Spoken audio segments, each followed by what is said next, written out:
Alright, তো এখন ভিডিঅ'ত আমি আলোচনা কৰিম ক্লাছ 10ৰ 7.2 কুৱেশ্যন নম্বৰ 9ৰ বিষয়ে। তাত 9টো সমাধান কৰিম। কেনেকৈ কৰিম? অতি সহজ পদ্ধতি কৰিম। চাবা, ইয়াতে কি দি আছে? এ বি সংযোগী ৰেখাখণ্ডক সমান 4টা ভাগত ভাগ কৰা বিন্দুকেইটাৰ স্থানাংক উলিয়াই। দুটা বিন্দু দি আছে এ আৰু বি, আৰু এই বিন্দু দুটা সংযোগ কৰি এটা ৰেখা পোৱা যাব। সেই ৰেখাক সমান 4টা ভাগত ভাগ কৰা বিন্দুকেইটাৰ স্থানাংক উলিয়াই। আহক এখন সমাধান কৰোঁ আহা। তো আমাক কুৱেশ্যনত কোৱা হৈছিলে যে এটা এ বি এখন ৰেখাডাল 4টা সমান ভাগত ভাগ কৰা বিন্দুকেইটাৰ স্থানাংক উলিয়াব দিছিলে। এইখিনি কোৱা হৈছিলে। তো এ বি ৰেখাডাল লৈছোঁ। ইয়াৰ ভিতৰত আমি চি ডি ই তিনিটা বিন্দু ল'লে চোৱা, ইয়াতে কি আহিব আমাৰ? এটা, দুটা, তিনিটা, 4টা ধৰি লোৱা হ'ল এ চি ডি ডি ই আৰু ই বি। এই ৰেখা তিনিডাল কি হ'ল? সমানভাৱে দ্বিখণ্ডিত কৰা। গতিকে A C equal to C D equal to D E equal to E B.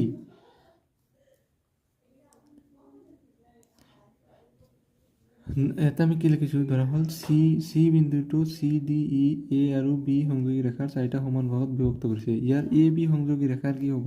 এতিয়া যদি 4টা সমান ভাগত ভাগ কৰে, এ বি সংযোগী ৰেখাৰ ডি বিন্দুটো কি হ'ব? মধ্যবিন্দু হ'ব। যিকিয়নো ৰেখা এ বি ৰেখাডাল 4টা ভাগত ভাগ কৰিব লাগিব। ভাগ কৰিলে ডি বিন্দুটো এ বিৰ মধ্যবিন্দু হ'বই লাগিব। তো এতিয়া ডি বিন্দুৰ স্থানাংক কেনেকৈ উলিয়াম? গতিকে ডি বিন্দুৰ স্থানাংক কি হ'ব? ডি বিন্দুৰ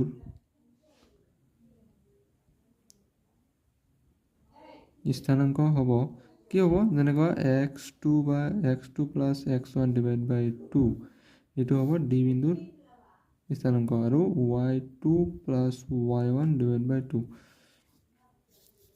এইটো যদি আমি কৰোঁ, ইয়াতে x2 কিমান আছিলে?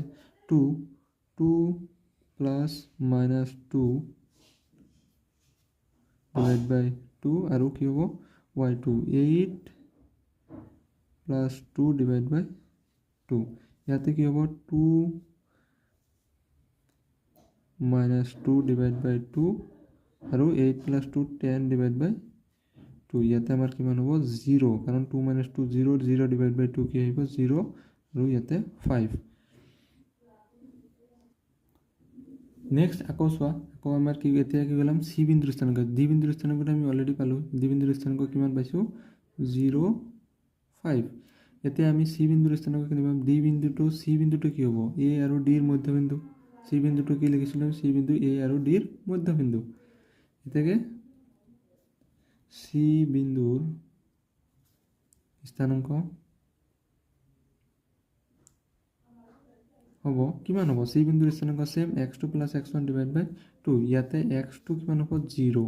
x2 কিমান হ'ব? 0 প্লাছ x1 মানে মাইনাছ 2 ডিভাইড বাই 2, আৰু ইয়াতে y2 কিমান হ'ব? 5 আৰু প্লাছ 2 ডিভাইড বাই 2। এইটো কৰিলে আমাৰ কিমান আহিব?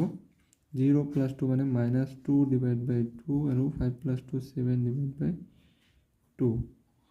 এইটো কৰিলে আমাৰ কি আহিব? 2 ডিভাইড বাই 2 মাইনাছ 1, আৰু 7 বাই 2। আকৌ আমি কি কৰিব লাগিব? এতিয়া ই বিন্দুটো কি হ'ব? ডি আৰু বি বিন্দুৰ মধ্যবিন্দু। আমি লিখিছোঁ ই হ'ল ডি আৰু ই বিৰ মধ্যবিন্দু। এতেকে কি হ'ব? ই বিন্দুৰ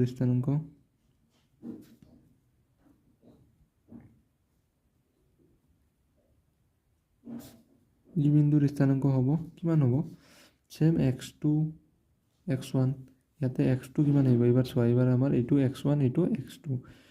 2 প্লাছ 0 ডিভাইড বাই 2, আৰু 8 প্লাছ 5 ডিভাইড বাই 2। এইটো কৰিলে আমাৰ কিমান আহিব? 2 প্লাছ 2 ডিভাইড বাই 2, আৰু 8 প্লাছ 5 13 ডিভাইড বাই 2। এইটো আমাৰ কিমান আহিব? 1 আৰু 13 ডিভাইড বাই 2। গতিকে তোমালোকে ইয়াৰ পৰা আমি কি লিখিব পাৰিম? গতিকে নিৰ্ণয় বিন্দুবোৰৰ স্থানাংক হ'ব